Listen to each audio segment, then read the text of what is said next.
welcome back. So today I am going to talk about my 4 methods for preserving food all winter, all year long. So when I'm talking about preserving food, I'm not just talking about the food that I grow in my garden. That would be fantastic if I could grow everything that we ate for the year. It's just not feasible here where we live. And so when I talk about preserving food, I'm talking about the things that I can grow and that I do grow, things that I trade and get from neighbors or from friends that grow them themselves, and things that I find in bulk at the store that I can buy at a good price and put up. So looking here on my canning shelf, things like potatoes. My potatoes did not do that fantastic this year. It was my very first year ever growing potatoes, and I did get some, which I put in my loaded baked potato soup recipe, which I will link in the description, but I didn't get enough potatoes to put up besides just the jars of soup. And so I found them, oh gosh, I can't even remember. I think it was $3.99 for a 10-pound bag of potatoes at a local bulk food store. And so they had gotten a huge pallet in, and so I went and got myself 50 pounds of potatoes, and I went ahead and canned them. So when I talk about preserving food, I'm talking about getting foods on your shelf, however that looks. And so I have 4 methods that I do, and we are going to go through all of them, starting with the simplest all the way down to the more complicated. Okay, so the first method that I like to use, which is the simplest method, is freezing. Now, the reason that I like to use this and why it's so simple is that if you have little hands that can handle a knife, then they can be your helpers and you can put up food very, very quickly. So some of the foods that we like to freeze are tomatoes and green beans, bell peppers, any kinds of fruits, like mostly berries, like blueberries, raspberries, strawberries. We like to freeze scrambled eggs, not cooked, raw scrambled eggs, butter, peanuts. So I will buy my peanuts in bulk, and then I'll just go ahead and freeze them. You don't have to do any prep work for that. Just stick them in a gallon Ziploc bag and stick them in the freezer. And when you're ready to make peanut butter, you just pull out what you need. So I buy them in bulk on as your standard for that. Any kind of doughs or breads you can make ahead of time, freeze those. Celery is a good one that you can freeze. The best way to freeze produce is to flash freeze it first. So you would take a cookie sheet or a baking sheet and lay everything out in a single layer. Freeze it for about 20 to 30 minutes or until it's frozen all the way through. So it depends on how thick the produce is. And then you can dump all of that into a Ziploc bag, label it with the year and the contents, and nothing will stick together and you can pull it out as you need to. Now there are some things like broccoli, and I'm trying to think if there's anything else that you will want to blanch first, which basically means you will put it into a boiling water bath for 30 seconds, take it out and immediately put it into a ice water bath, and then you can flash freeze it and stick it in your Ziploc bag. The reason that you would blanch some of those things is just to preserve the sogginess of it, so it actually almost starts the cook process and then you stop it after 30 seconds by putting it in the ice water bath, and that helps it to not get mushy and soggy when you freeze it. But things like celery and bell peppers and tomatoes, those don't need to be blanched at all. You can go ahead and slice them right up, lay them in a single layer on your cookie sheet, pop them into the freezer for 30 minutes or so. Sometimes I put them in overnight if I forget about them, and then you pull them out, put them in your Ziploc bag, and you're good to go. You can use them in anything. I love to do bell peppers and tomatoes this way because a lot of times those things are just coming in floods from the garden. They usually do really, really well, specifically cherry tomatoes. And so I freeze all my cherry tomatoes. We put cherry tomatoes on salad, and then after that, I freeze them all, and I use them into sauces later on in the year. So the number one way I like to do it is freeze drying freezing. I would love to have a freeze dryer. The number one way I like to do it is to freeze produce because I can get everybody around my table with a cutting board and a knife and we can put up produce really, really quickly that way. Now, what happens if you don't have a lot of freezer space and you want to save all of your freezer space for meats? That's a good question. So if you don't want to do a lot of freezer stuff, the next way that I will preserve food is dehydrate it. And dehydrating is a great way. I have an Excalibur 9 tray food dehydrator, and I just bought on Amazon. I will link the one I have in the description, but any dehydrator will work.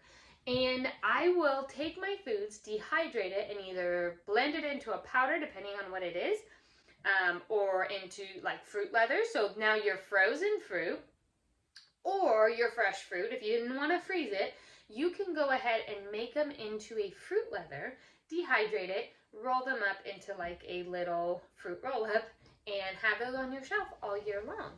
And those are great as snacks all year long. And when you dehydrate things, you're taking out all the moisture, so they essentially are shelf stable for a very long time. And so some of the foods that we like to dehydrate would be jerky, so different kinds of meats into beef jerky or deer jerky or anything like that. Apple slices are a good one. You can just slice up, if you can get your hands on some good quality, or not even have to be good quality, it could be seconds of a big batch of apples, or if you have an apple tree or know someone with an apple tree and you want to put up a bunch of apples, I go ahead and slice them up into thin little chip-sized pieces, sprinkle some sugar and some cinnamon on it, or you don't have to do the sugar if they're sweet apples, and just do a little bit of cinnamon. Pop them in your dehydrator and you have these nice crunchy chips. I like to do tomatoes this way as well. So if you dehydrate your tomatoes, you can blend them up into a powder. I like to use that powder in different soups and stews as just a flavoring, or I also like to use it in my Spanish rice. I will drop a link in the description on my ways that I preserve my tomatoes, because you'll find that each of these things, I have tomatoes in them, all of them but one.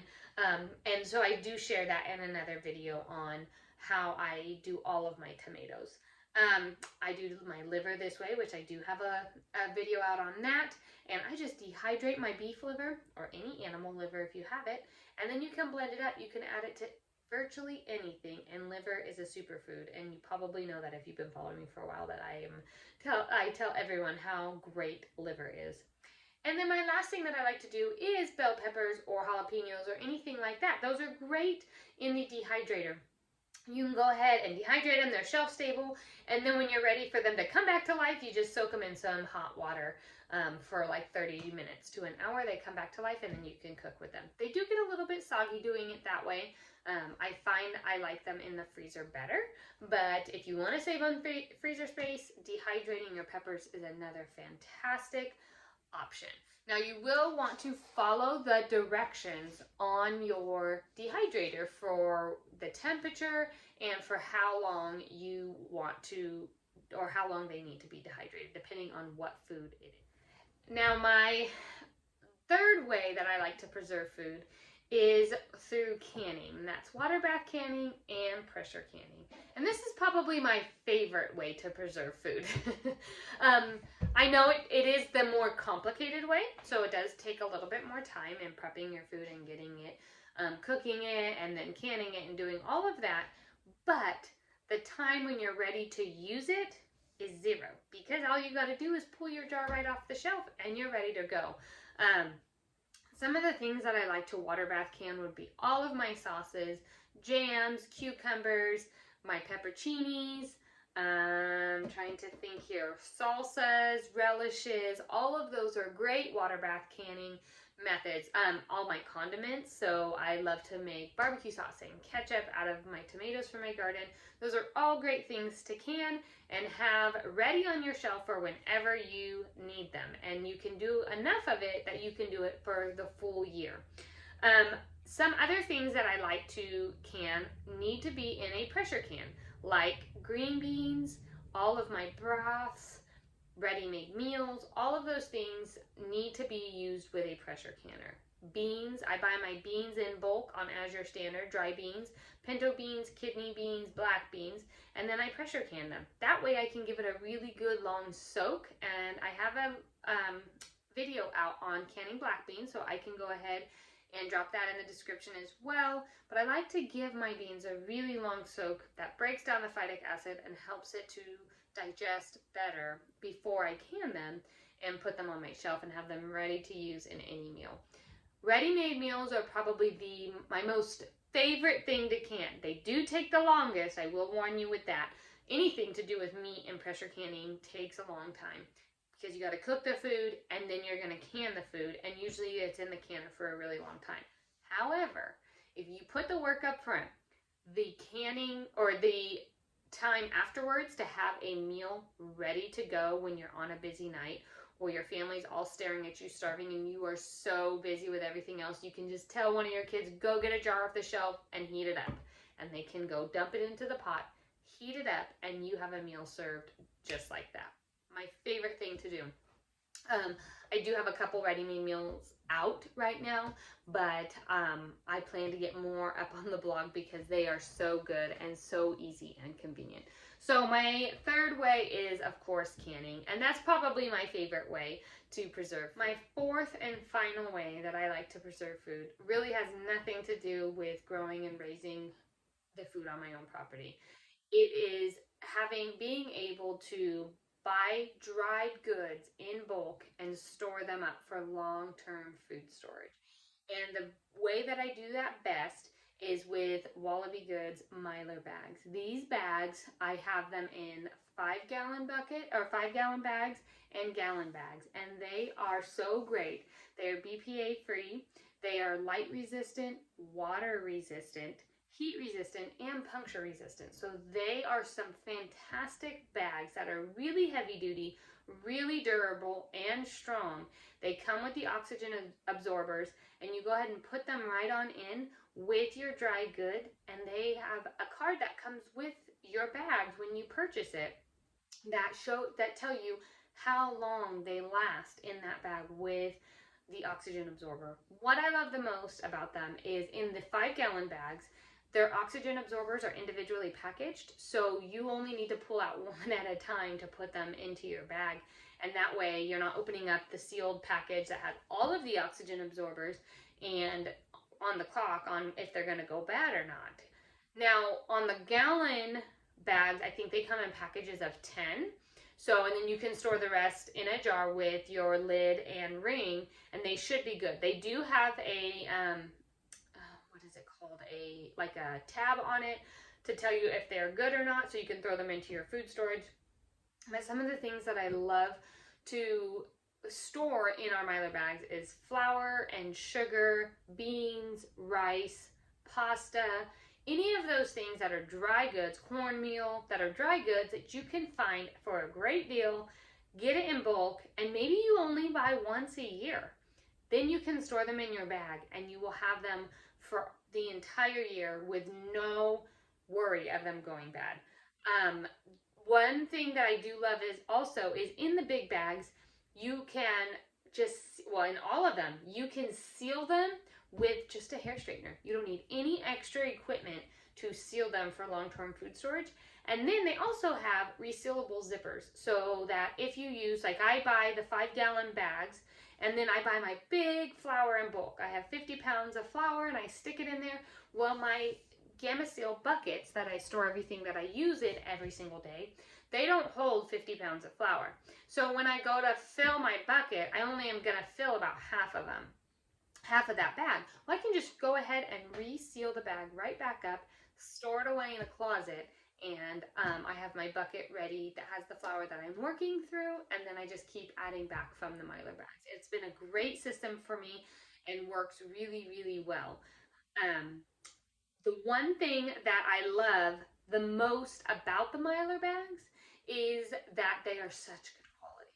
There are other Mylar bags out there on the market, and I can't attest to them because I've never used them, but the Wallaby Goods Mylar bags definitely are top-notch quality, and they store your bags, or they store your foods really, really well. I will go ahead and drop a link in the description for the Mylar bags that I use. So those are the 4 ways that I like to preserve my food, whether that be coming in from my garden, from my neighbors and friends, or from some bulk stores that I like to buy from. I love to put up as much food as I can. I dislike going to the grocery store as much as possible, so if I have it on my shelf that I can do, that is the route that I like to go. I hope this was helpful. I hope it gave you a few ideas of your own to be able to think about your long-term food storage and get more food up on your shelves. We'll see you next time. Take care.